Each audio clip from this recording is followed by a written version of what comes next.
اعوذ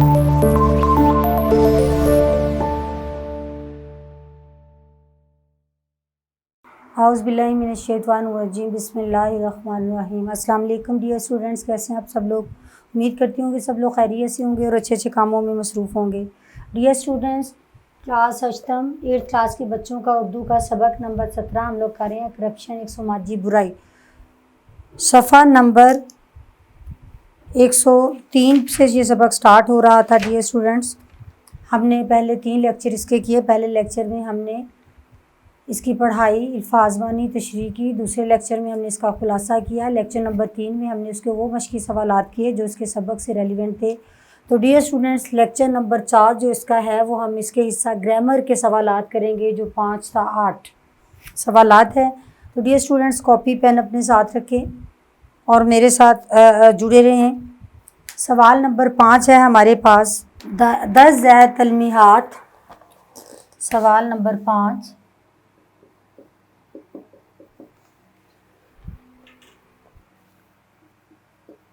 درج ذیل تلمیحات، ہاں جی،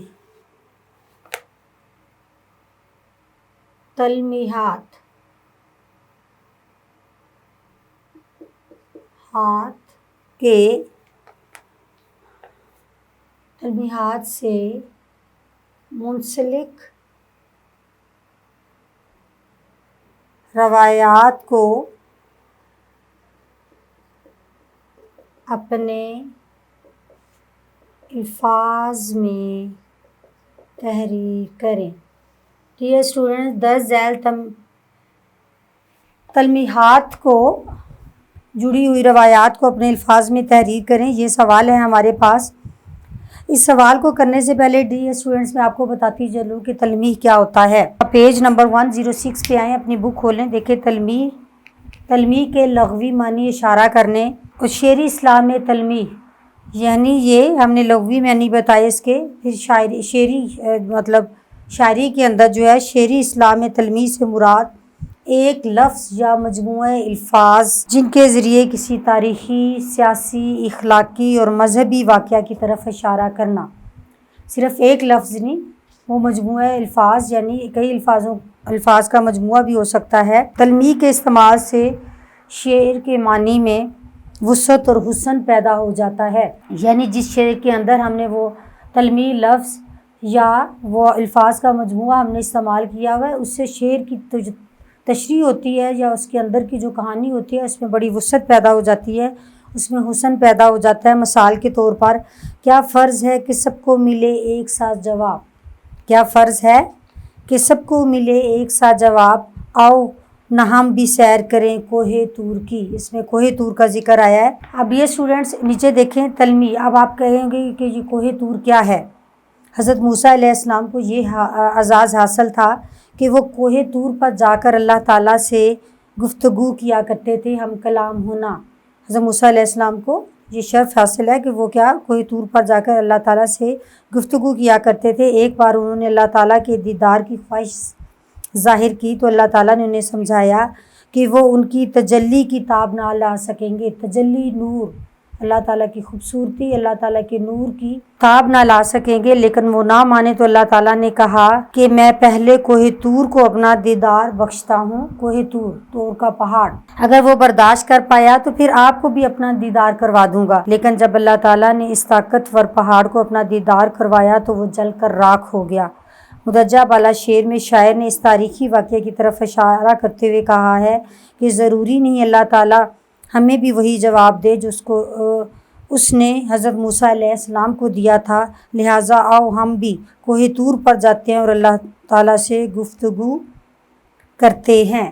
یعنی یہ تلمیح استعمال کر کے اس کے کوہ طور اور کا ذکر کرنے کا مقصد اللہ تعالیٰ کا حضرت موسیٰ علیہ السلام کو جواب دینا دیدار کا، اور اس کے نتیجے میں کیا ہوا یہ تھا۔ دوسرا شعر دیکھیں، بے خطر کود پڑا آتش نمرود میں عشق۔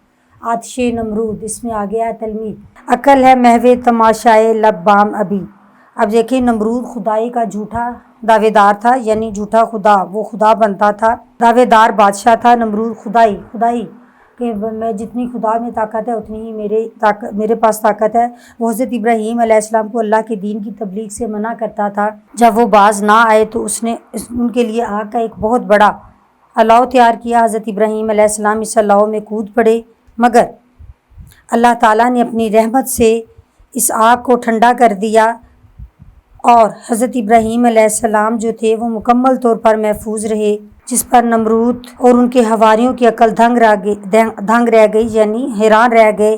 مندرجہ بالا شعر میں شاعر نے اس تاریخی واقعہ کی طرف اشارہ کیا ہے۔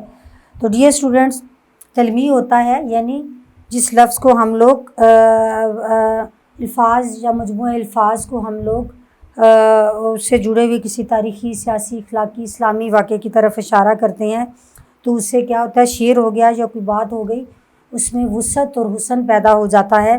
اسی طرح آپ یہ دیکھیں کہ میں پوری کہانی نہیں لکھوں گی ڈیئر اسٹوڈنٹس، اس میں آپ کو بتا دوں کہ ایک ہے آب زمزم، پہلا ہے آب زمزم۔ تو ڈیئر اسٹوڈنٹس، سب کو پتہ ہوگا کہ آب زمزم کیا ہے۔ اس کے لیے تلمیح جو ہے، اس کی تلمیح ہم آب زمزم کو کس لیے استعمال کرتے ہیں کہ میں آپ کو بتا دوں، جو مکہ کے اس چشمے کا نام ہے جہاں حضرت ابراہیم علیہ السلام اللہ تعالیٰ کے حکم سے حضرت اسماعیل علیہ السلام اور حضرت بی بی ہاجرہ کو چھوڑ آئے تھے، تو وہاں پر جو حکم خداوندی سے پانی کا چشمہ پھوٹ آیا تھا، اس کو آب زمزم ایک تو کہتے ہیں۔ وہ چشمہ کچھ دیر بعد جو تھا وہ کچھ مدت کے بعد یہ چشمہ خشک ہو گیا تھا، تو حضرت مطلب کو خواب میں آیا کہ اس جگہ انہیں کنواں کھودنے کی بشارت دی گئی۔ تو جب وہ کنواں کھودا گیا تو وہ چاہے زمزم ہی تھا، جہاں جتنے بھی حاجی جاتے ہیں وہاں جو ہے حاجی اس آب زمزم سے فیض یاب ہوتے ہیں اور سارے مسلمانوں کے لیے بھی لے کے آتے ہیں۔ تو ڈیئر اسٹوڈنٹس، اگلا ہمارے پاس تھا طوفان نوح میں ہمارے پاس تھا کہ حضرت نوح علیہ السلام کی قوم پر ایک بہت بڑا سیلاب آیا تھا۔ کیا ہے ہمارے پاس دوسرا ہے ہمارے پاس طوفان نوح علیہ السلام۔ حضرت نوح علیہ السلام پر اللہ تعالیٰ کے حکم سے جو تھا ایک بہت بڑا حضرت نوح علیہ السلام کے زمانے میں سیلاب آیا تھا۔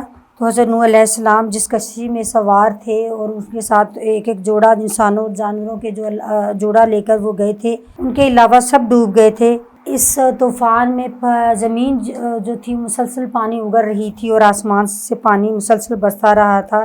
تو اس کا ذکر توریت، انجیل، قرآن پاک تینوں کتابوں میں ہے۔ تو ڈیئر اسٹوڈنٹس، اگلا ہے ہمارے پاس تیسرا جو ہے وہ تیشہ فرہاد ہے۔ فرہاد فارسی رومانی تھا، شیریں فرہاد کا ہیرو تھا، جو رومان تھا فارسی رومان، شیریں فرہاد کا ہیرو تھا۔ ہیرو ہونے کے ساتھ ساتھ مطلب اس کا عاشق تھا شیریں رحمان کا، اور خسرو پرویز کا رقیب آپ کہہ لیں، دشمن یا خار کھانے والا۔ اسے ایک نہر کو جوئے شیر کھودنے پر مأمور کیا گیا، تو اسے شیریں کی موت کی خبر، جھوٹی خبر سنائی گئی، تو اس نے تیشے سے سر مار کر وہ مر گیا۔ تو اب یہ ہے کہ ادب میں اس کا نام جو ہے وہ بطور عاشق جو ہے جہاں باز اکثر شعراء جو ہے تلمیح استعمال کرتے ہیں۔ کیا کیا تھا کہ وہ شیریں فرہاد جو تھی، شیریں فرہاد کا ہیرو اور عاشق تھا، اور اس کا خسرو پرویز کا رقیب تھا، تو اسے نہر کھودنے کا کام سپرد کیا گیا، جو ہے نہر کھودنے کا مأمور کیا گیا، تو اسے جھوٹی خبر دی گئی شیریں کی موت کی، تو اس نے تیشے سے سر مار کر تو وہ مر گیا۔ ادب میں اب اس کو کیا کرتے ہیں کہ اس کے جو اس کام کو ہے، اس کی اس قربانی کو ہے بطور عاشق جان باز کے تلمیح استعمال کرتے ہیں۔ اس کے بعد آگے ہے ہمارے پاس چاہے یوسف علیہ السلام۔ آپ کو پتہ ہے حضرت یوسف علیہ السلام کی جتنی بھی کہانی، حضرت یوسف جو تھے، روایت ہے کہ حضرت یوسف علیہ السلام کو جو ان کے بھائی تھے سیر کرانے کے بہانے میں جنگل میں لے گئے تھے، تو پھر انہیں بہم مشورہ کر کے کنویں میں پھینک دیا تھا۔ وہ کنواں خشک تھا۔ حجازی جو اسماعیلی تھے وہ اس کنویں سے پانی قافلہ جو ہے وہ تجارت کے سلسلے میں ان کا قافلہ گزر رہا تھا، تو پانی کی غرض سے کنویں میں انہوں نے ڈول ڈالا تو اس کے اندر حضرت یوسف علیہ السلام اس کنویں سے باہر نکل آئے تھے۔ انہوں نے غلام کے طور پر حضرت یوسف علیہ السلام کو اپنے قافلے میں شامل کیا اور مصر لے گئے تھے۔ تو ڈیئر اسٹوڈنٹ، یہ چاہے یوسف ہمارے پاس ہے، چاہے یوسف کے بعد اگلا ہمارے پاس آ جاتا ہے آتش نمرود۔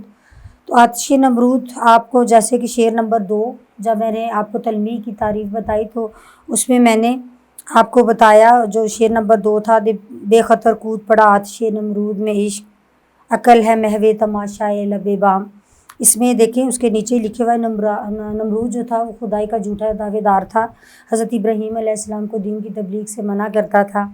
جب وہ باز نہ آئے تو اس نے آگ کا ایک بہت بڑا الاؤ تیار کیا۔ حضرت ابراہیم علیہ السلام اس الاؤ میں کود پڑے مگر اللہ تعالیٰ نے اپنی رحمت سے اس آگ کو ٹھنڈا کر دیا۔ حضرت ابراہیم علیہ السلام مکمل طور پر محفوظ رہ گئے، جس سے وہ جتنے بھی اس کے حواریوں کی عقل جو تھی وہ دنگ رہ گئی۔ مزجہ بالا جو تلمیح ہے وہ اس تاریخی واقعے کی طرف اشارہ کرتی ہے۔ ڈیئر اسٹوڈنٹس، آگے ہمارے پاس سوال نمبر 6، ان تلمیحات کو پہچان کر اپنے جملوں میں استعمال کریں۔ سوال نمبر 6، تلمیحات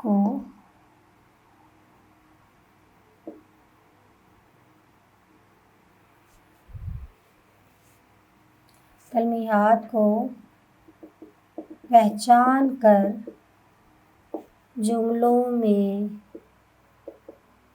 استعمال کریں۔ تلمیحات ہمارے پاس دی گئی ہیں۔ سوال نمبر 6 ہے ہمارے پاس ڈیئر اسٹوڈنٹس، پہلی ہے آب حیات۔ آب حیات یہ آپ تلمیح کر لیں اور جملے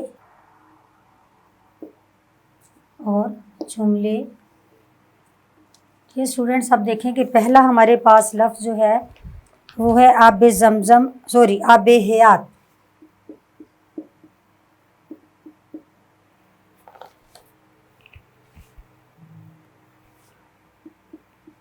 آب زمزم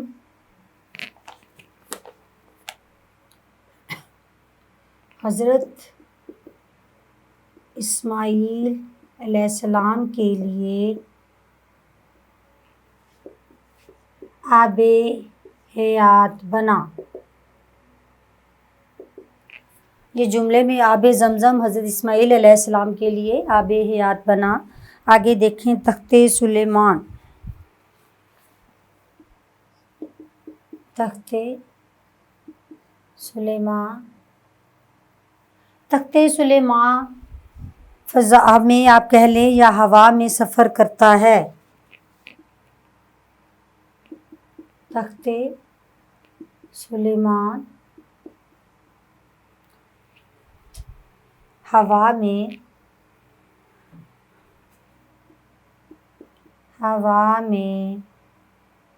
اڑتا ہے یا سفر کرتا ہے۔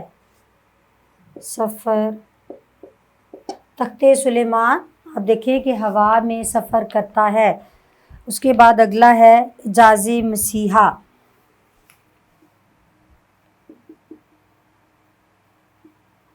اعجاز مسیحا کس کو حاصل تھا؟ حضرت عیسیٰ علیہ السلام کا معجزہ ہے۔ اعجاز مسیحا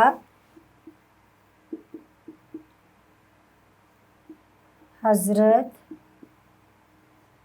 عیسیٰ علیہ السلام کا مسیحا ہے، معجزہ۔ اعجاز مسیحا حضرت عیسیٰ علیہ السلام کا معجزہ ہے۔ اس کے بعد ہے کوہ طور۔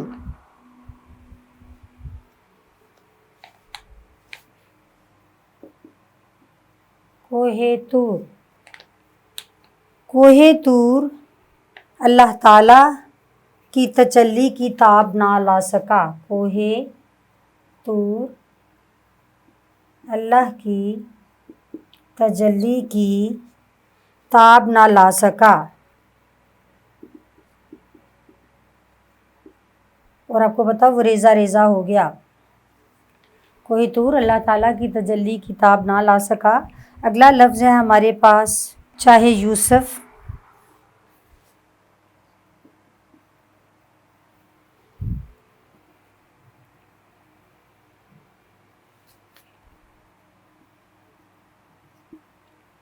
چاہے یوسف، اس کا آپ دیکھیں کہ جملہ یا آپ شعر بڑا مشہور شعر ہے، اس کو آپ لکھ سکتے ہیں۔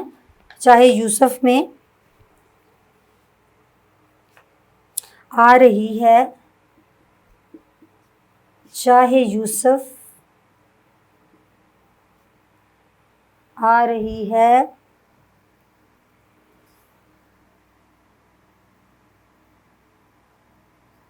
چاہے یوسف سے صدا۔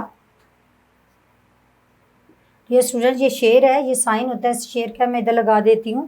آ رہی ہے چاہے یوسف سے صدا، دوست یہاں تھوڑے ہیں بھائی بہت، دوست یہاں تھوڑے ہیں بھائی بہت۔ آ رہی ہے چاہے یوسف سے صدا، دوست یہاں تھوڑے ہیں بھائی بہت۔ تو ڈیئر اسٹوڈنٹ، یہ سوال نمبر 6 ہو گیا ہمارا۔ آگے دیکھیں کہ سوال نمبر جو 7 ہے ہمارا، سوال نمبر 7 میں ہم لوگوں نے استعمالاتی شعر کی شعر کی وضاحت کرنی ہے۔ استعمالاتی شعر کی وضاحت کریں۔ سوال نمبر 7، یہ اسٹوڈنٹ، اس میں بیسیکلی ہم نے آپ کو تلمیح بتانا ہے کہ تلمیح کیا ہوتا ہے۔ ایسا لفظ یا الفاظ کا مجموعہ جس کے ذریعے کسی بھی تاریخی واقعہ ہو، سیاسی واقعہ ہو، کوئی اخلاقی یا مذہبی واقعے کی طرف جو اشارہ کرتا ہو، جس سے کسی بھی اس تلمیح کو استعمال کرنے سے کسی بھی عبارت میں، کسی بھی شعر میں وسعت اور حسن پیدا ہو جاتا ہے، وہ تلمیح ہوتی ہے۔ یہ ایک یا ایک سے زیادہ الفاظ کا مجموعہ ہوتا ہے، جس طرح ہم نے بتایا۔ تو اب استعمالاتی شعر کی وضاحت کریں۔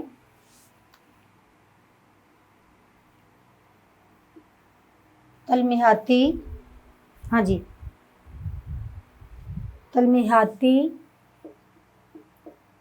شعر کی وضاحت کریں۔ ڈیئر اسٹوڈنٹ، شعر ہے ہمارے پاس، ابن مریم ہوا کرے کوئی، ابن مریم ہوا کرے کوئی، میرے دکھ کی دعا کرے کوئی۔ یہ شعر ہے، میرے دکھ کی دعا کرے کوئی۔ ابن مریم ہوا کرے کوئی، میرے دکھ کی دعا کیا کرے کوئی۔ تو ڈیئر اسٹوڈنٹس، اس میں ہم لوگ آپ کو بتاتے چلیں کہ شاعر مرزا غالب جو ہیں وہ تلمیح استعمال کر رہے ہیں حضرت ابن مریم کے مسیحے کی۔ ابن مریم جو کہ حضرت عیسیٰ علیہ السلام ہیں، ان کا ذکر کرتے ہوئے کہتے ہیں حضرت عیسیٰ علیہ السلام کہ حضرت عیسیٰ علیہ السلام کو اگر کوئی مانتا ہے، دعوے کرتا ہے کہ حضرت عیسیٰ علیہ السلام کو اللہ تعالیٰ کے بہت سے معجزات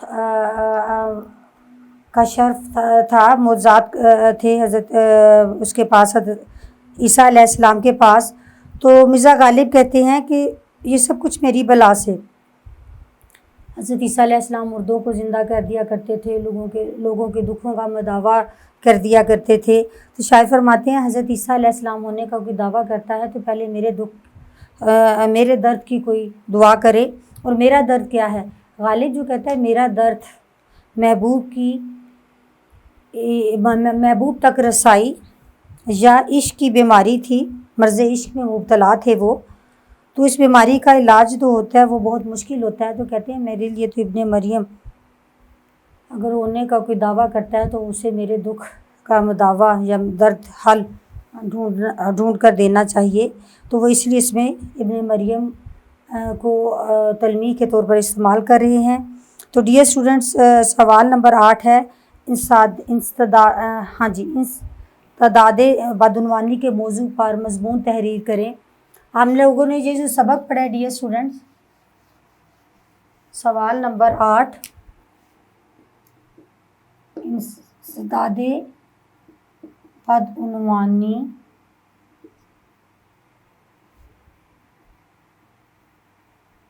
کے موضوع پر مضمون لکھیں۔